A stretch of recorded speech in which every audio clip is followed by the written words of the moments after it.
Good noon students.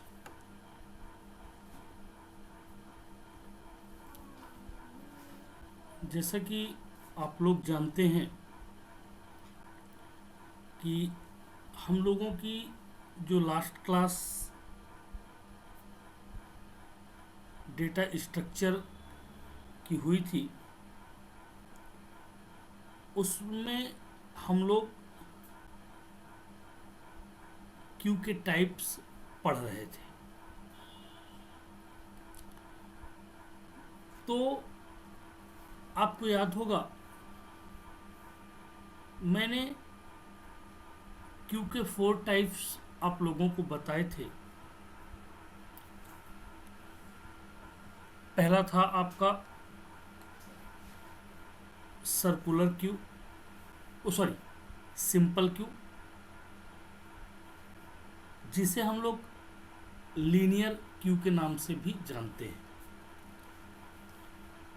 दूसरा आप लोगों को मैंने पढ़ाया था सर्कुलर क्यू। तीसरा डी क्यू, जिसे हम लोग डबल इंडेड क्यू के नाम से भी जानते हैं। और आखिरी क्यू का जो टाइप था वो हम लोगों ने पढ़ा था प्रायोरिटी क्यू। तो बेसिकली हम सिंपल क्यू के बारे में तो पढ़ चुके थे कि सिंपल क्यू क्या होती है, कैसे वर्क करती है। लेकिन सिंपल क्यू में एक प्रॉब्लम थी। क्या प्रॉब्लम थी?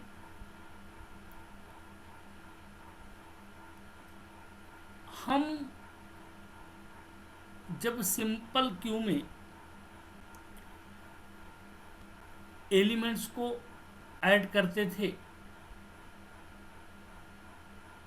तो माना हम लोगों ने 5 एलिमेंट्स ऐड कर दिए।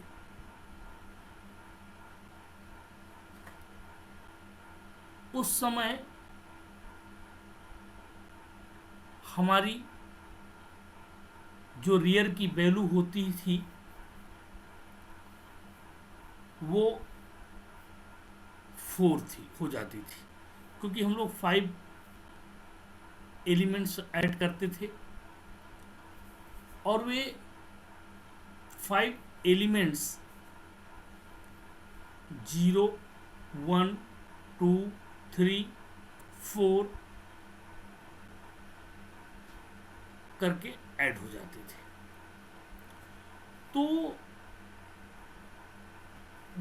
इस कंडीशन में चूंकि हम लोगों के क्यू की साइज या सिंपल क्यू की मैक्सिमम साइज 5 मैंने पहले ही मेंशन कर दिया है आपको, तो इसलिए अब हम उसके साथ कोई नया एलिमेंट्स ऐड करने की कंडीशन में नहीं होते थे। तो हमारे मन में ये विचार आता था कि अब हम एक काम करें कि कुछ एलिमेंट्स इसके से डिलीट कर दें और उन एलिमेंट्स को डिलीट करने के बाद जो हमारा स्पेस रह जाएगा, एम्प्टी होगा, हम उसमें नए एलिमेंट्स ऐड कर देंगे। लेकिन ऐसा भी नहीं हो पाया। क्यों? क्योंकि मान लीजिए फ्रंट की वैल्यू 0 होती थी सिंपल क्यू के एम्प्टी केस में, और जब मैं एलिमेंट डिलीट करता था तो चूंकि डिलीट करने का मेरा जो प्रोसेस था वो कहाँ से था? फ्रंट एंड से था। तो 0 में पहली वैल्यू होती थी, उसे मैंने डिलीट कर दिया तो 0 मेरा रिक्त हो गया। मैंने एक और वैल्यू डिलीट कर दी तो मेरा 1 रिक्त हो गया, एम्प्टी हो गया। लेकिन हम आप जरा सोचिए कि हमारे पास टोटल साइज कितनी है 5, और उस टोटल साइज में मैं एलिमेंट्स जो ऐड कर पा रहा हूँ वो 5 ही ऐड कर पा रहा हूँ। उसमें से मैंने 2 एलिमेंट्स डिलीट कर दिए, तो अभी मेरे पास कितने बचे 3। तो मेरे पास जो फ्रंट की वैल्यू कितनी हो गई 2।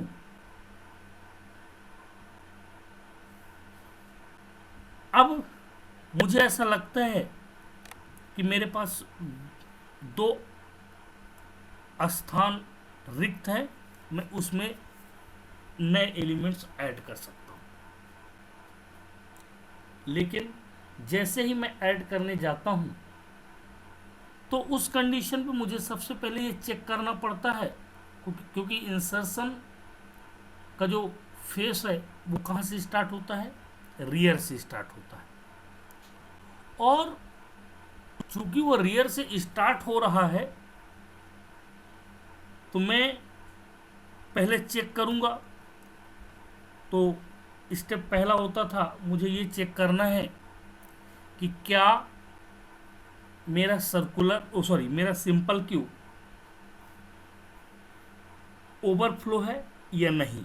क्योंकि अगर ओवरफ्लो होगा तो मैं कोई भी एलिमेंट इंसर्ट नहीं कर सकता। तो कंडीशन क्या होती थी, if rear equals to queue size -1, queue size अथवा मैक्स साइज जो भी आप समझे, दोनों सेम कंडीशन पे है। कुछ लोग उसको क्यू साइज बोलते हैं, कुछ लोग उसको मैक्स साइज बोलते हैं।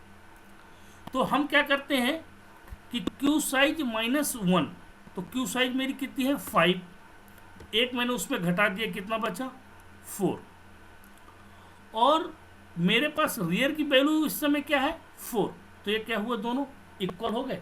तो if rear equals to queue size -1 then क्या मैसेज आता था, सिंपल क्यू इज ओवरफ्लो। तो मैंने 2 एलिमेंट्स डिलीट भी कर दिए, मेरे को सिर्फ 3 ही एलिमेंट्स दिख रहे हैं, बावजूद मैं नया एलिमेंट्स इंसर्ट नहीं कर पा रहा हूं। ऐसी सिचुएशन या ऐसी कंडीशन पे ये पार्शियली सिंपल क्यू का रूल कहलाता है कि मैं खाली भी हूं लेकिन मैं नया एलिमेंट्स रिक्त नहीं करना चाहता। तो आइए देखिए, इसी कॉन्सेप्ट को मैं आगे बढ़ा रहा हूं। तो सबसे पहले मुझे why was the concept of the circular Q, मुझे सर्कुलर क्यू के कॉन्सेप्ट की आवश्यकता क्यों पड़ी। तो आवश्यकता इसलिए पड़ी जो मैंने अभी आपको कहानी सुनाई। कैसे, जरा मैं इसको लिखित में आपको दे रहा हूं। There was one limitation in the array implementation of queue, एक लिमिटेशन है अरे के साथ जब क्यू का इम्प्लीमेंट करते हैं, वो क्या है, if the rear reach to the end position of the queue, मतलब रियर की वैल्यू अपने लास्ट पोजीशन में पहुंच जाए। लास्ट क्योंकि मैंने 5 क्यू साइज यहाँ पर क्या डिक्लेयर कर रखा है 5, तो जब मैंने क्यू साइज 5 डिक्लेयर कर रखा है तो वो लास्ट में पहुंच गया 4 पे, क्योंकि क्यू साइज -1 हो गया। तो क्या होने वाला है अभी यहाँ कि वो ये कह रहा है कि सपोज दैट, ये देखिए, ये एक मेरी क्यू मान लीजिए मैंने बना लिया, ठीक है, और इसको मैंने 5 पार्ट्स में डिवाइड कर दिया।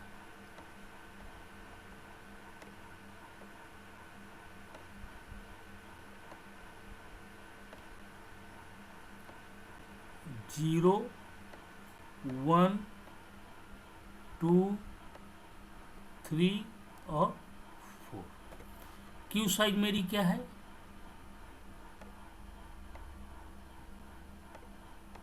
इक्वल्स टू 5, ठीक है। क्यू साइज मेरी कितनी है 5, तो मैंने एलिमेंट्स इसमें कितने रख दिए, मान लीजिए कहता है ए बी सी डी और ये लीजिए ई। रियर है मेरा ये इक्वस टू 4, रियर की वैल्यू 4 हो गई। अब कह रहा है queue possibility then some vacant space are left in the beginning which can not be utilized. मतलब मान लीजिए मैं इस ए को, ए मेरा हट गया, बी मेरा हट गया, तो एफ की वैल्यू मतलब अर्थात फ्रंट की वैल्यू मेरे पास क्या हो गई 2। बावजूद ए बी डिलीट करने के बाद भी ये देखिए ए और बी मैंने यहाँ पे डिलीट कर दिया, मेरे पास सी डी ई है, लेकिन कह रहा है हम जो बिगिनिंग का स्पेस है कैन नॉट बी यूटिलाइज्ड, तुम उस स्पेस को यूज नहीं कर सकते हो चाहे वो रिक्त ही क्यों ना हो। So to overcome such limitation the concept of the circular queue was introduced. इस समस्या के समाधान के लिए हमें एक नए कॉन्सेप्ट की आवश्यकता पड़ी, एक नए तरीके की आवश्यकता पड़ी जिसे हम लोग सर्कुलर क्यू के नाम से जानते हैं। तो कैसा करता सर्कुलर क्यू, देखिए ये देखिए, ये हमारा ये सिंपल क्यू है, फ्रंट की वैल्यू 3 है भाई, एक ये बैकेंड है, ये बैकेंड है, ये बैकेंड है। रियर की वैल्यू है 1 2, मतलब 2 एलिमेंट्स रियर पे है, रियर की एक्चुअल वैल्यू 4 है और क्यू साइज इसकी है 5।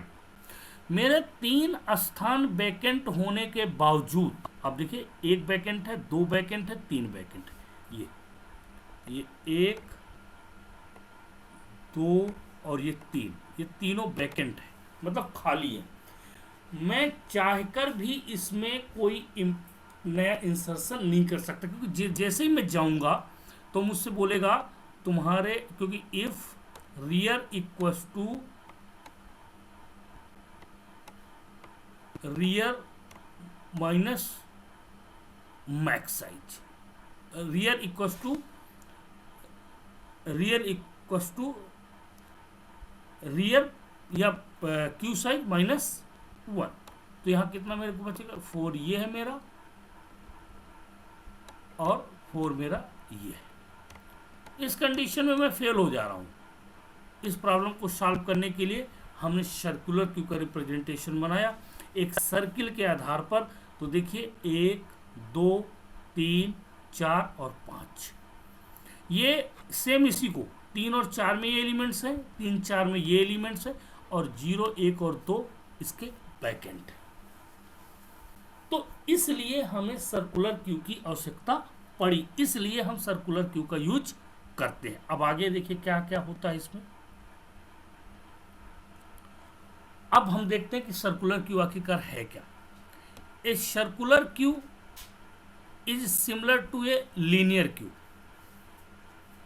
ये एकदम लीनियर क्यू या सिंपल क्यू की तरह है, और जो इसका कॉन्सेप्ट फीफो अर्थात फर्स्ट इन फर्स्ट आउट, चूंकि उसका भी वही था।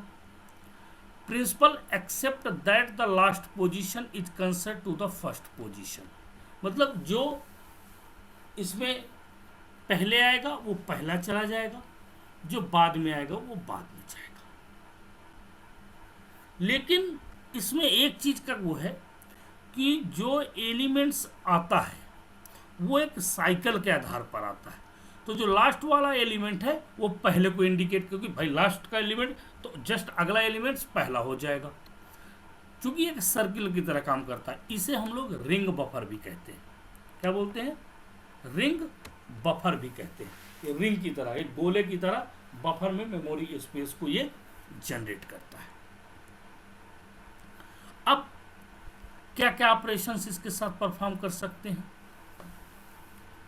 तो सर्कुलर क्यू के साथ जैसे हम लोग सिंपल क्यू या लीनियर क्यू के साथ ऑपरेशंस परफॉर्म करते थे, सेम वैसे ही ऑपरेशन हम लोग सर्कुलर क्यू के साथ भी परफॉर्म कर सकते हैं। तो आइए देखते हैं ऐसे वे कौन से ऑपरेशंस हैं जो हम इसके साथ परफॉर्म करते हैं। तो सबसे पहला ऑपरेशन है फ्रंट। तो इस फ्रंट काहे के लिए यूज होता है आपको मालूम है, it is use to get the front element from the queue, मतलब फ्रंट से एलिमेंट्स को लेने के लिए। और फ्रंट से एलिमेंट्स की आवश्यकता हमें कब जरूरत पड़ती है, जब हमें क्यू से किसी एलिमेंट्स को डिलीट करना होता है। जब क्यू से हमें किसी एलिमेंट्स को क्या करना होता है, डिलीट करना होता है, उस समय हमें फ्रंट की आवश्यकता पड़ती है। दूसरा है rear, it is use to get the rear element from the queue, means इसकी आवश्यकता कब पड़ती है, जब हमें क्या करना होता है, एलिमेंट्स को इंसर्ट करना होता है क्यू में, तो रियर पोजीशन कहलाती है। In queue this function is use to insert the new value in the queue, the new element is always inserted from the rear. मतलब ये इन क्यू जो है दूसरा इसका एंड है, वो इन क्यू कहलाएगा। और जब भी कोई एलिमेंट्स आप इंसर्ट करेंगे तो वे कहां से करेंगे, रियर एंड से ही आप करेंगे। फिर दूसरा है डी क्यू, मतलब दिस फंक्शन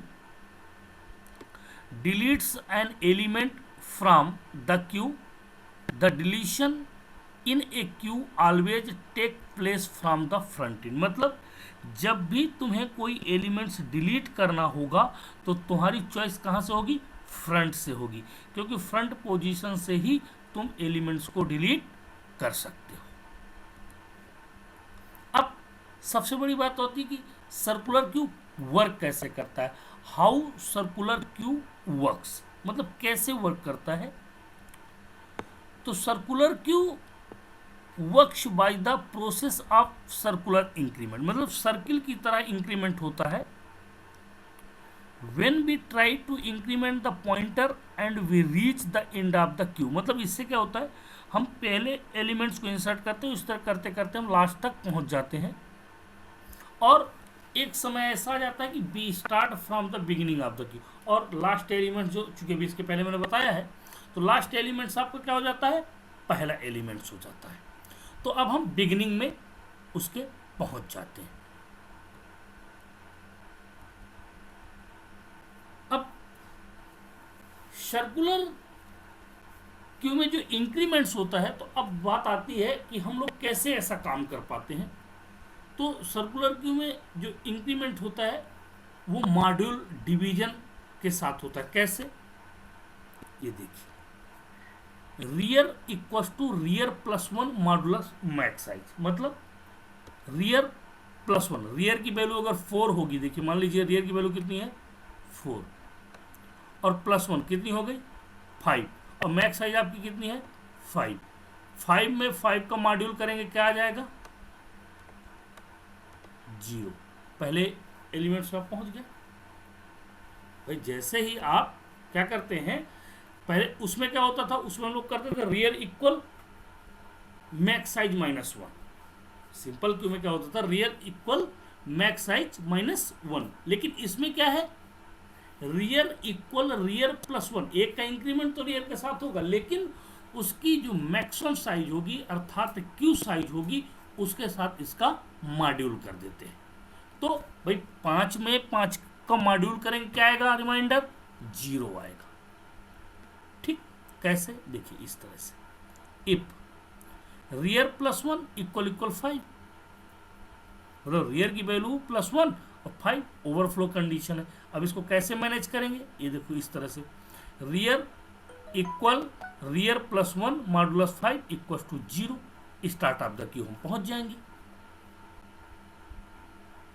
बात समझ में आई भाई। पहले क्या होता था, हम रियर इक्वल रियर प्लस 1, मतलब रियर प्लस 1 इक्वल इक्वल 5, तो 5 की वैल्यू रियल से मिल जाती थी तो हम उसको ओवरफ्लो कर देते थे। लेकिन अब इस केस में क्या होगा, वो जो कंडीशन है ना कि 2 एलिमेंट्स मेरे लास्ट के खाली हैं और मेरे लास्ट वाले नहीं, अब ये क्या करेगा, रियर की वैल्यू ऑटोमेटिकली 0 में पहुंच जाएगी। ये यहां पे देखिए, रियर की वैल्यू क्या हो जाएगी ऑटोमेटिकली, ये जब मैं रियर इक्वल रियर प्लस 1 मतलब 4 प्लस 1 मॉडुलस 5, तो ये ऑटोमेटिकली जो रिक्त स्थान है रियर की वैल्यू क्या हो जाएगी, अब 4 की जगह हो जाएगी 0। तो पहला एलिमेंट 0 में चला जाएगा, दूसरा एलिमेंट 1 में चला जाएगा, तीसरा एलिमेंट, और रियर की वैल्यू क्या हो जाएगी इस समय 2, ठीक, और फ्रंट की वैल्यू आपकी 3 रहेगी। तो इस तरह से हम एलिमेंट्स को इसमें अब इंसर्शन इसका कर सकते हैं। तो ये कॉन्सेप्ट क्यों का है, तो इसको आज आप लोग देखिएगा, और कहीं भी किसी को कोई प्रॉब्लम हो तो मुझे बताइएगा, ग्रुप में डिस्कस करिएगा, तो मैं आप लोगों की प्रॉब्लम को सॉल्व करने की कोशिश करूँगा। ठीक है, तो आज इसको देखिएगा, समझिएगा, और अगर कोई प्रॉब्लम हो तो मुझे मैसेज करिएगा, तो कल की क्लास में उस प्रॉब्लम को सॉल्व करूँगा। Thank you.